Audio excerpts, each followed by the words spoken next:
Imagine living 70, 80, or 90 years of quality health. What is the key word there? Quality, yes, thank you. Imagine that type of life where you're not dependent upon any medication or surgery just to be able to get up and function every day. Who wants that? Yeah, we all do, right? Imagine having a predictable level of health in the next 10, 20, or 30 years, where you'll know exactly what you're going to be doing, loaded with energy and vitality, basically doing whatever you want, whenever you want, whether that be being an active mom or dad, traveling the world, hopefully, or maybe it's just being able to get a good night's sleep, all right, and actually not wake up the next morning knackered. Basically, it's having true freedom because you've got that quality of life. And I think we all want that, don't we? And I think some of you are coming tonight thinking, I don't think that's even really possible. And hopefully tonight is going to change some of those beliefs you have about that. And in fact, I know it's going to really inspire you and excite you that there is change and it's just around the corner for those of you who take action. Which leads me to my next point. Success is always reserved for the action taker.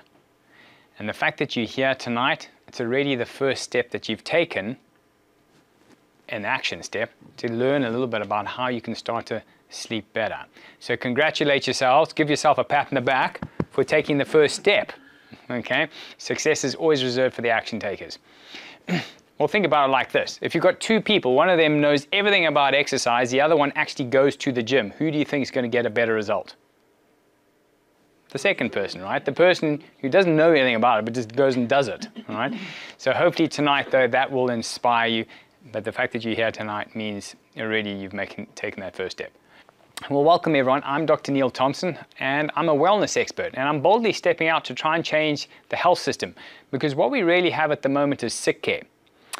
And tonight you're going to learn a big difference between sick care versus health care. We need both, don't get me wrong, but we need more health care and less sick care. Because if we have more health care, there's going to be less of a need for sick care. Would you agree?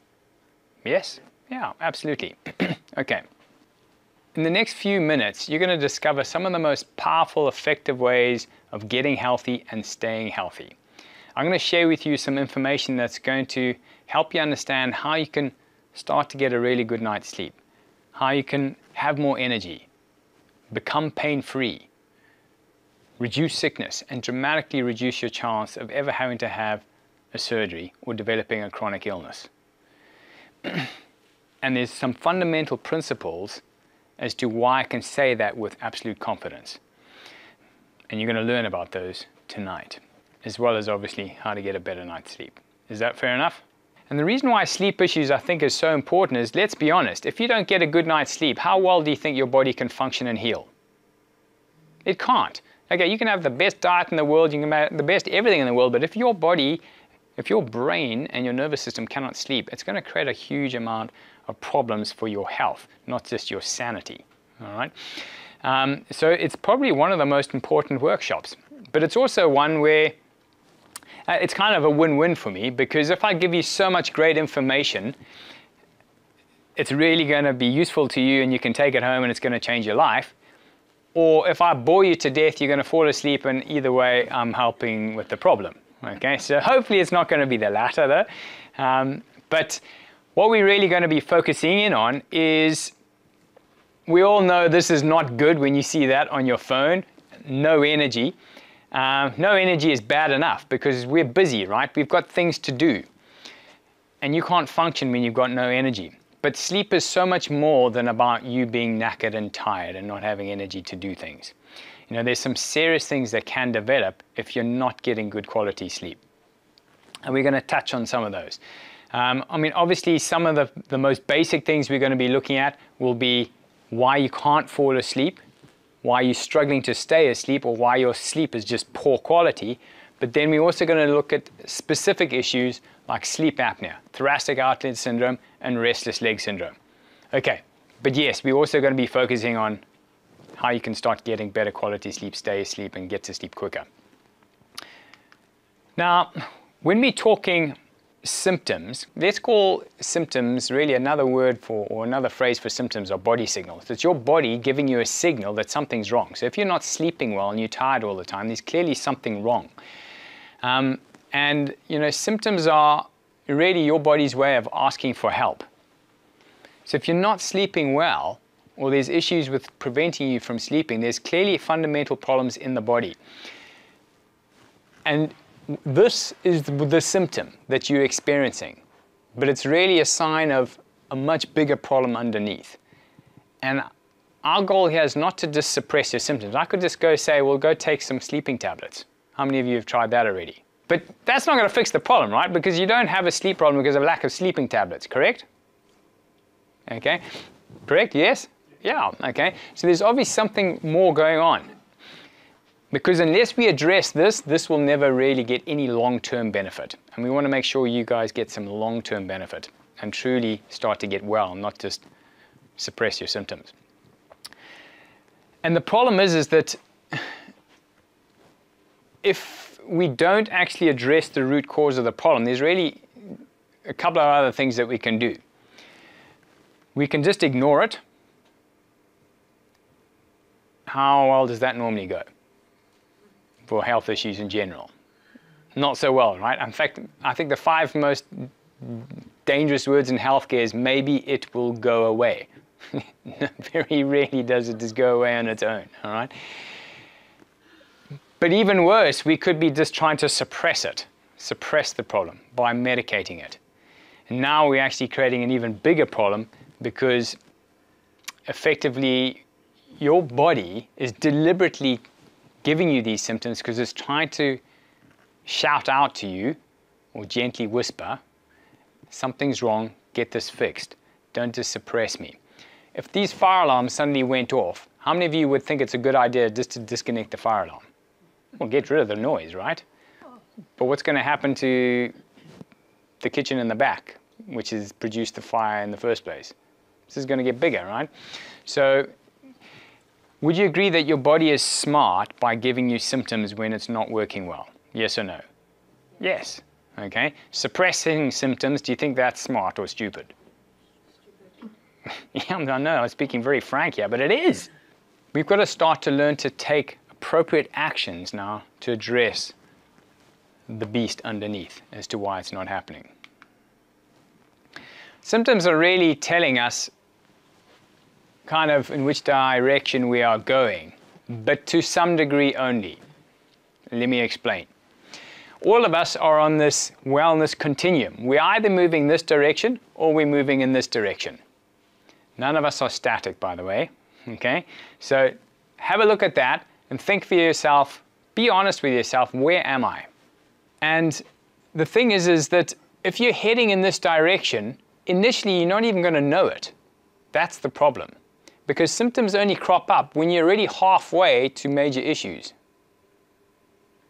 I think there's a perception that the moment we experience a symptom, that's when the problem began. But how many of you can think of a person who seemed perfectly healthy one day and literally the next day they dropped dead of a heart attack? Happens quite a lot, doesn't it? Okay? Does heart disease just develop in 12 hours? Yes or no? No. All right? It takes more like 20 years to develop. But you don't feel any symptoms of your arteries slowly clogging up until literally you have the first myocardial infarction, the heart attack. Well, how about cancer? How many know of a person who seemed perfectly healthy one day, they just went in for a routine scan and they were diagnosed with stage 4 cancer? Again, it happens quite often. So judging our health and how we look or feel, good idea or bad idea? Bad, all right? So when we get back to this, by the time you're experiencing symptoms, already the problem is well on its way. We don't just want to be sitting in a place of no symptoms, because that's not true wellness, is it? There are many people who have no symptoms, and people, if you did a quick survey, if I did a quick survey in Tesco right now and I said, listen, if you have no symptoms and you look fine, are you healthy? Probably 90% of people would say, yes, I am. But most of people could well be sitting here and they're far from actually real wellness, which means loads of energy, never getting sick, even when quite strong diseases are going around, all right? This is highlighting or what's going on at the moment in the world now is highlighting there's actually a lot of people sitting here, or even here, that thought that they were healthy, but actually really weren't. Okay, that's just one example. So we want to start heading in this direction. It starts with awareness and education. So well done for coming tonight, because this is the first step in that direction. So we need to really come up with a better premise. If health isn't just how we look or feel, and it's based upon something else, well, what is that? Well, firstly, healthy is normal. The problem we have now is that we think it's almost normal to get sick, because virtually everyone gets sick. So we've almost created our new normal. Just because people are getting sick and it's common doesn't mean to say it's normal. In fact, people are often staggered when they learn that my daughter, who's now 10 years old, has never been to the doctor ever. She's never had any form of medication ever. Not even Calpol. Not an antibiotic, not a nothing. She has probably the best class attendance at school. How do you think that's possible? Was it just because we were lucky? No, because she's obviously lived the lifestyle and the principles I'm going to be teaching you guys today. And it's the same with most families who ascribe to these principles that I'm going to be sharing with you today. Healthy is normal. If you simply give the body what it needs and you remove what it doesn't need, it knows how to be healthy. That is your factory setting, your default setting, so to speak. The problem we have is that we are all living in such abnormal environments that our bodies aren't actually suited to actually function properly in these kind of stressful, toxic, deficient environments that most of us Westerners are in.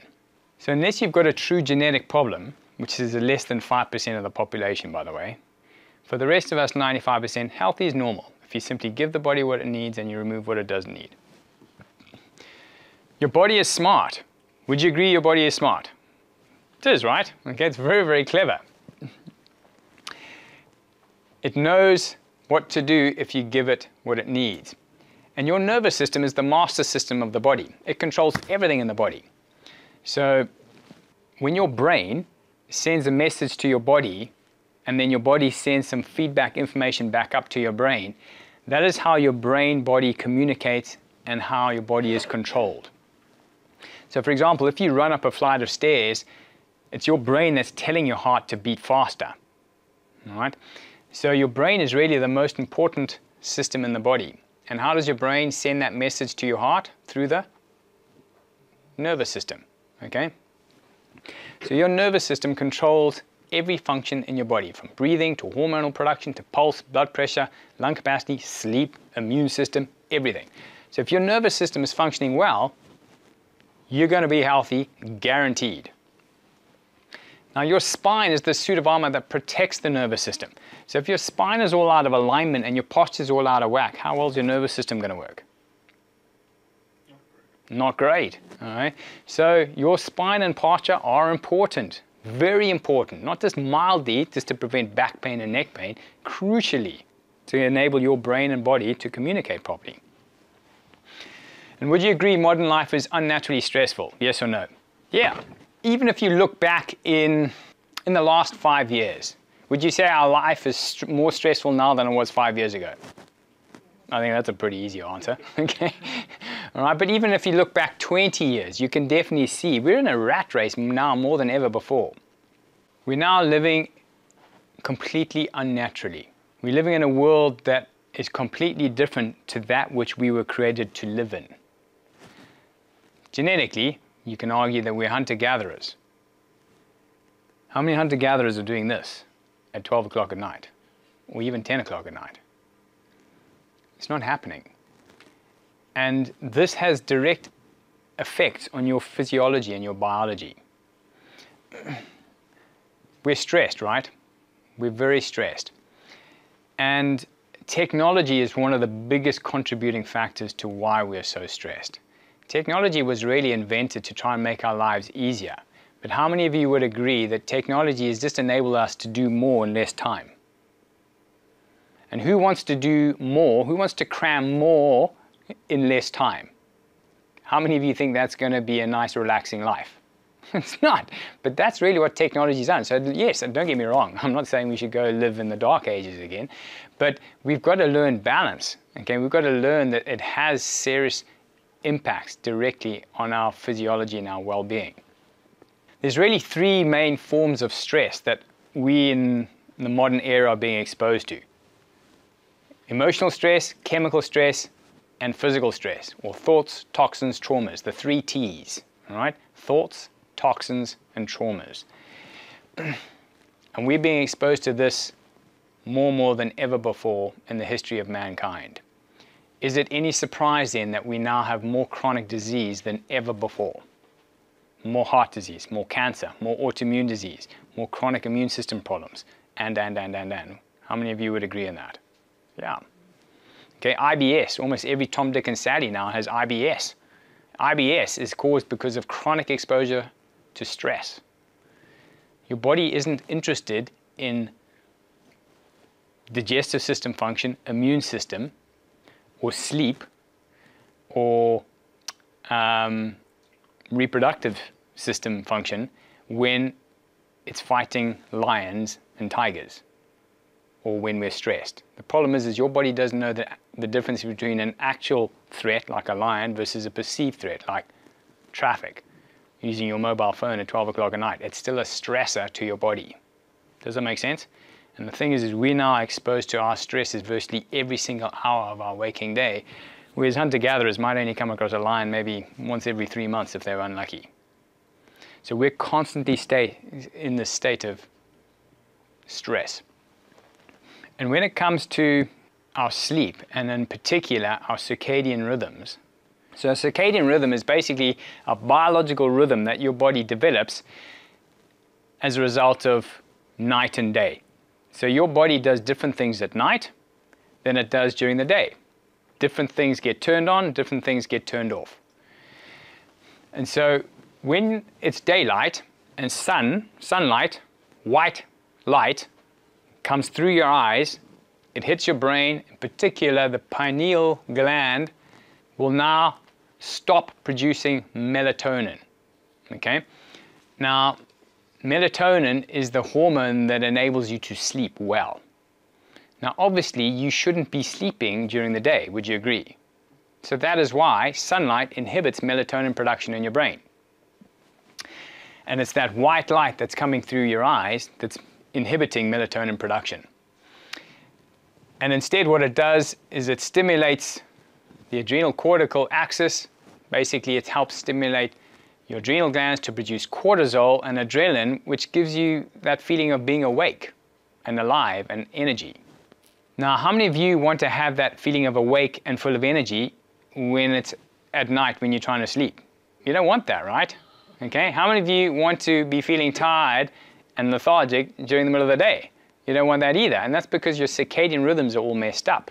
Okay, your body's not producing the right hormones at the right time because there are certain triggers, environmental triggers, that are affecting that hormonal production. Are you still with me?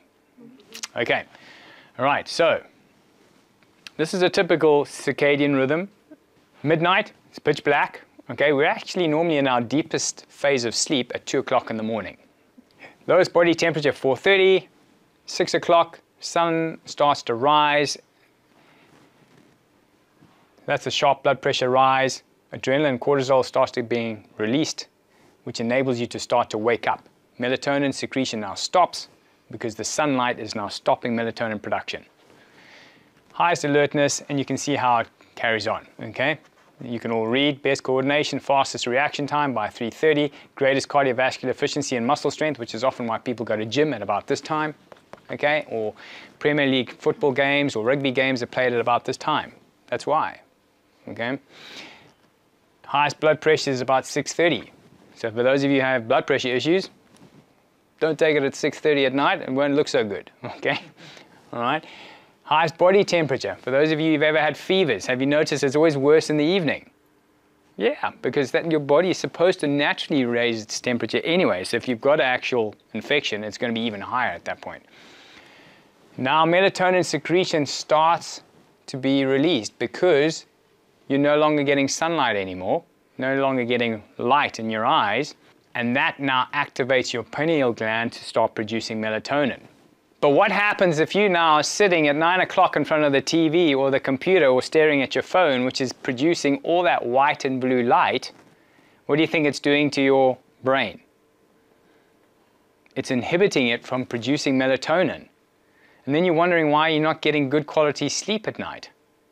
Because you've been staring at the TV or the phone or the computer for the last 2 hours just before you've tried to go to sleep. And it's now interfered with your circadian rhythm. An easy tip you can start doing is just make sure that at least an hour before you go to bed, no screen time. No phones, no TVs, no laptops, no screen time. And for some of you thinking, that is totally unrealistic. There's no ways I'm going to be able to manage that. There are some cheat sheets you can do. You can buy a pair of blue blocker glasses, where basically they're a pair of orange glasses, but it just blocks out all the white and blue light. And so you can be sitting on the laptop now not worrying that your melatonin production is being interfered with. Yes, I know some of the smartphones have some settings as well, but to be honest, even those are still not good enough. All right? You need to block out as much of that light as possible, even normal lights. Think about it. When was the light bulb first invented and mass produced? Early 1900s, Thomas Edison. So prior to that, what did we normally have after sunset? Candles. What color light is candlelight or firelight? Is it white or blue, or is it orange-red? Orange. Different type of light. That does not inhibit your melatonin production, which is why you wear the orange glasses, okay? Because it's really going to help set your circadian rhythm. You want a nice, strong circadian rhythm. So sunlight, as the sun goes down and it gets dark, your cortisol, which is your adrenaline and basically energy stress hormone, that starts to dip, okay? Which is why you can now fall asleep, because you don't want adrenaline and cortisol when you're asleep. And then when the light comes, that now inhibits melatonin production. It now stimulates cortisol, adrenaline, and so that now starts to peak so that you now start to have energy during the day. This is the cycle that we really want. For those of you then who are either in shift work or you do a lot of traveling, transatlantic, so you're going across time zones a lot, can you see how this could really mess up your circadian rhythm? So shift workers, what I'm going to say is this. You need to try and establish as strong a circadian rhythm as possible. So you need to make sure your room is pitch black when you're sleeping, and you need to be exposed to a lot of bright white light when you're awake. And try and keep it like that. Because what I can say is this, is that shift workers, long term, are absolutely at greatest risk of health problems because of the circadian rhythm being messed up. Because your sleep affects everything. There's only so much you can do to try and artificially stimulate a normal rhythm. Try and change your slots as much as possible to something that's more normal, awake during daylight and asleep during nighttime. When we have chronically elevated cortisol, which is what white blue light does, produces all that cortisol. What it's going to do is it's going to increase your hunger and fat storage. Some of you are wondering, and you can't help but noticing, ever since my sleep has deteriorated, I'm putting on weight. This is why. In fact, you'll notice in particular it's weight around this area here, belly fat. Because the reason why your body gets hungry and it goes into fat storage mode when you're chronically stressed is because historically, when you were chronically stressed, chronic low-level stress normally meant you were in the middle of a famine. So your body wants to store as many calories as possible in this area because it knows that could be your last meal for a long time, and it needs to be able to access that storage later on when you don't have any meals. Does that make sense? So unfortunately, your hunger goes up as well. Limited exertion, so you're going to be tired and lethargic all the time. Chronic psychological stress, that's why you're feeling stressed, okay? You don't want to have low grades of chronic stress flooding through your body all the time, and obviously you're going to be sleep deprived because you cannot sleep when your body is flooded with cortisol. Melatonin is downregulated, insulin sensitivity is downregulated, so you're more likely to get diabetes and all sorts of complications linked with that, which is basically virtually every chronic illness you can imagine. The unnatural lighting we've talked about also, unfortunately, causes your leptin to go down. Now, leptin is the hormone that actually stops you getting hungry. Unfortunately, unnatural lighting inhibits leptin and it stimulates ghrelin. So you start getting more hungry and your appetite goes up, which is why you're snacking away at your PC at 11 o'clock at night or in front of the TV. How many of you have had that? Right, it's about 11 o'clock at night and you're really hungry. You think, good grief, why am I so hungry? This is why, okay? And you also start to crave carbs more than anything else because chronic stress causes you to crave things that are going to fuel you with energy. Because remember, historically, chronic stress is something that was a threat and you needed energy. That's why. And it now causes you to produce more insulin, which is essentially, think of insulin as the fat storage hormone. End result. The great thing is that this is not addressed simply by changing your diet and doing ridiculous numbers of burpees and sit-ups. The best thing you could be doing to address this is get your sleep pattern sorted out. I can tell you that right now because all the research is now showing that. Get your sleep pattern sorted out and you'll be amazed at how the weight will just start to drop off. Who here wants to lose more weight? Who here is asleep? Okay, all right, just checking you guys. All right, so best practices. You want to get about 8 or 9 hours of sleep a night. Fitbits are great to measure this kind of stuff. All right, dark, quiet, and comfortable. Early to bed, early rise is always best. Right? You want to get as many, you've all heard the saying, for every hour you get to sleep before midnight, it's worth 2 after midnight. Early to bed, early to rise is always best. EFAR, so an hour before you go to sleep, no computers unless you're wearing blue blocker glasses. Do make sure it's pitch black, all right? So no, especially often there's standby lights in people's rooms because they've got televisions in your room. I can't think of anything worse. Please get your television out the room, all right? Your room is your sanctuary for sleep. Don't mix it up with these other activities, all right? You've got to condition your body that when you're in your room, it's sleep time. So just try and get out of the habit of watching TV in bed. That's really going to wreck your sleep. Reduce alcohol and caffeine, pretty obvious. Household culture. How many of you think you would be okay with drinking more water early so that you're not having to get up in the middle of the night and having a wee, sleeping more, and having more sex? I'm hoping we could all hope that that's a good thing, because if you do that, you'll be in a much better, healthier state. All right? But the problem is modern society, we're staying up till like 1 in the morning watching the latest Netflix binge series. We're too knackered. We go to sleep. We're not sleeping very well anyway. All right? And when we do try and sleep, we wake up in the middle of the night and we're weeing because we drank so much late at night because we weren't actually just sleeping or doing other activities. We're just sitting watching TV or on the computer. So this is just really a simple thing. If you can try and get the circadian rhythm sorted out, so much better. You will sleep so much better for it. All right, let's talk about these specific issues here. And I think in order to address these, I'm going to focus on a few key physiological facts that you need to understand. When we're looking at the nervous system, because essentially all these problems are linked with problems in your nervous system. When you're looking at your nervous system, your brain is constantly sending messages down through the spinal cord, out through all the nerves, to every cell, tissue, and organ in your body. So there's constant electrical impulses being sent from the brain, through the spinal cord, out the nerves, to every part of the body. The body in turn then sends messages back via these nerves, back up the spinal cord, back up to the brain to tell the brain what's going on.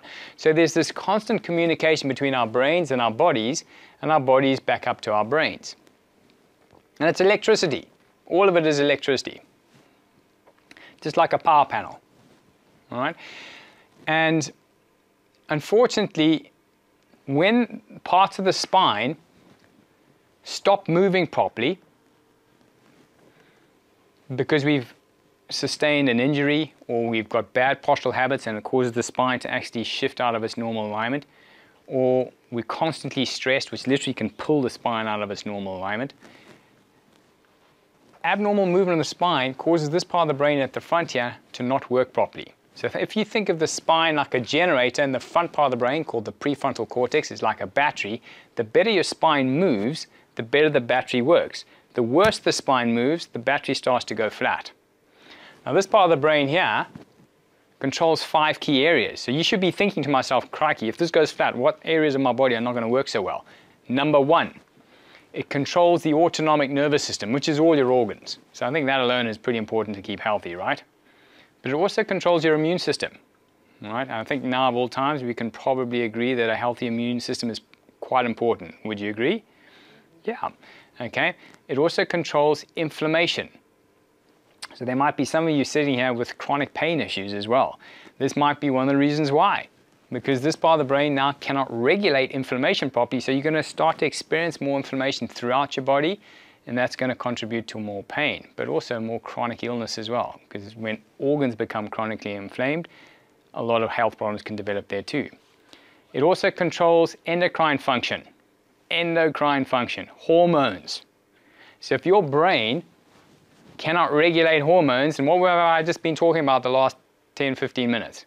Hormones, right? Cortisol, adrenaline, melatonin, okay? Ghrelin, leptin, all these are hormones and they're all regulated by this part of the brain. So if your spine is not moving properly, your brain cannot regulate these hormones properly. Does that make sense?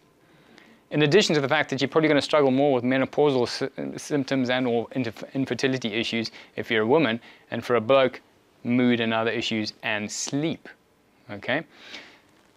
And then lastly, it controls high cognitive function, so things like focus, concentration, memory, and learning. And that also obviously is going to have obvious implications, but even long term, it can now start to increase your risk of things like dementia and Alzheimer's as you get older. How many of you want to avoid getting dementia and Alzheimer's at all costs? Getting your spine moving properly is critical, because without that, this is at huge risk. All right. Okay, so when you have areas of the spine that are not moving properly, it's what we call a subluxation. That is what functional neurologists now call an area of the spine that's not moving properly, that starts to interfere with the nerves and the nervous system and cause this part of the brain not to work properly. So joint misalignment can lead to soft tissue damage, inflammation in the area, okay, as well as your brain now not being able to regulate inflammation properly. Nerve irritation, obviously, muscle spasm, joint fixation, and, this is the big one, stress hormone production, cortisol. So just your spine not moving properly will literally flood your brain constantly with stress hormone, cortisol, which is the worst thing you want if you're struggling to sleep. Would you agree? You want lots of melatonin and 0 cortisol if you want to sleep well. So, quick tip, because I might forget this later on. To help produce more melatonin, take a handful of pistachio nuts about 20 minutes before you go to sleep. Pistachio nuts will deliver 100 times more melatonin than any other food there is. Right? Handful of pistachio nuts, 20-30 minutes before you go to sleep. That'll help you increase your melatonin, but to decrease your cortisol, you need a spine that moves well. Okay? And also obviously address those other things we spoke about, reducing the amount of white blue light. All right, sleep apnea. The problem with sleep apnea is the way we're currently trying to address it is we're using all these machines and gadgets to just do the breathing for us instead of getting to the root cause of why the body is not able to breathe properly and therefore sleep properly. And would you agree that your nervous system controls everything? Yes? Do you think it controls breathing as well? Mm-hmm. Absolutely. Okay? And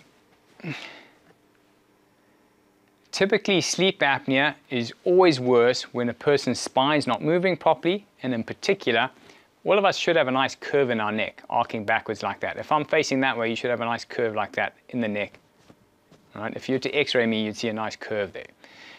And when you've got a nice curve in the neck, it actually reduces all the pressure on this upper part of the spinal cord here, called the vital center, which controls heart function and breathing. But if you do not have a nice curve and the neck starts to straighten and bend the wrong way, that area, the upper spinal cord base of the brainstem, gets put under a lot of stress. And in particular, respiratory problems can develop, like sleep apnea. Often it can just start off as snoring, heavy snoring, but eventually can develop into sleep apnea. And it's simply because there's too much pressure on the part of the spinal cord that controls that area. It's really the upper spinal cord base of the brainstem. But it comes from pressure coming from the neck. So a lack of neck curve can create this. And what's interesting is we now understand that sleep apnea is just as highly associated with things like heart disease and stroke as obesity is. So it's a very important thing to make sure that you correct sleep apnea, the root cause of sleep apnea. There has to be a better way. And let me show you what that is. Typically we find often there are subluxations, as I said, in the upper cervical area, but also in the C6, C7 area. When we clear out these subluxations, this part of the spinal cord and brainstem have less pressure on them. So a person is less likely to develop respiratory type issues. Thoracic outlet syndrome. Essentially, this is really describing any neurological problem as a result of nerves exiting the thoracic spine and that are being interfered with or irritated. So typically people will often think of it classically as pain going down the arms, but it can actually just affect mid-back as well. And so what happens is the thoracic spine, that's the part of the spine where there's the least amount of room for your spinal cord to pass through. So if there's abnormal alignment of the spine there, it puts pressure on the spinal cord there, and your body doesn't like this. So what it does is it means that often when people are sleeping at night, they're restless and they're tossing and turning because your body's trying to move into a position that is not irritating the spinal cord. So commonly, you'll often find subluxations in these areas here with people who are tossing and turning at night a lot. When you get rid of these subluxations, they toss and turn a lot less because the body no longer has that need to try and find a position which gives it more room. Because we've removed the subluxation, we've given it that space it needs to breathe, so to speak, no pun intended. Restless leg syndrome. This is when often people are lying in bed at night and they just can't help stop moving their leg. And it's so irritating, or they have this sensation that they need to move it, that it's so,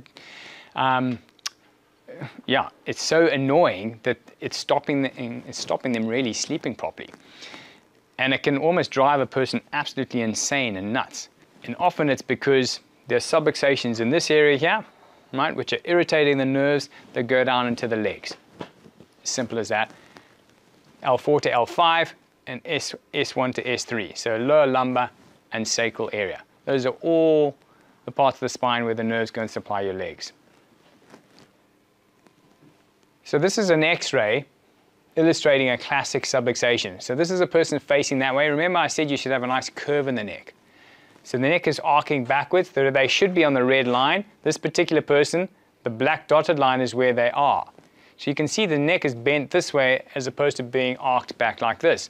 That's a classic subluxation that you're seeing there, and that can be the kind of thing that can create some of these problems that we talked about tonight. But here's the thing, and this is very important that you get this, is it doesn't necessarily cause neck pain. Because so many people will think, well, if I don't have neck pain, I don't have a subluxation. Absolutely wrong.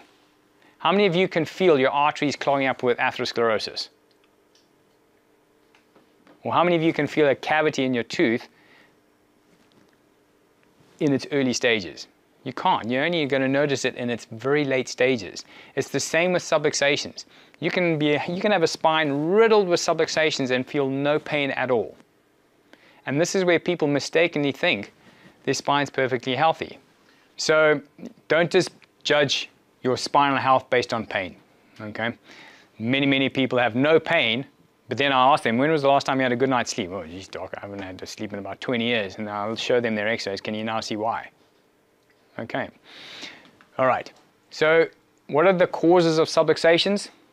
Basically physical stress, chemical stress, and emotional stress. Let's talk physical stresses first. Well, this is everyday life for us. Can you see what it's doing to our neck? Constantly our necks are bent in the wrong position.